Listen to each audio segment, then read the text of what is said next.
গল্পটা এখনো শেষ হয়নি। শোনো, পাহাড়টা আগেই বলেছি ভালোবেসেছিল মেঘকে, আর মেঘ কিভাবে শুকনো খটখটে পাহাড়টাকে বানিয়ে তুলেছিল ২৬ বছরের ছোকরা, সে তো তোমরা আগে শুনেছ। সেদিন ছিল পাহাড়টার জন্মদিন। পাহাড় মেঘকে বললে, আজ তুমি লাল শাড়ি পরে আসবে। মেঘ পাহাড়কে বলল, আজ তোমাকে স্নান করিয়ে দেব চন্দন জলে।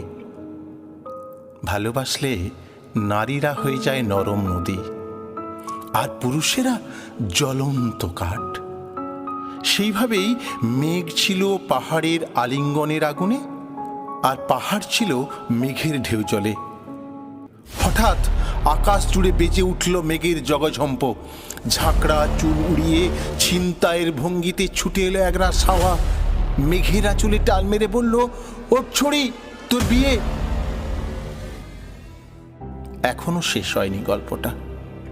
সেদিন বজ্রের সাথে মেঘের বিয়েটা হয়ে গিয়েছিল ঠিকই, কিন্তু পাহাড়কে সে কোনো দিনই ভুলতে পারেনি।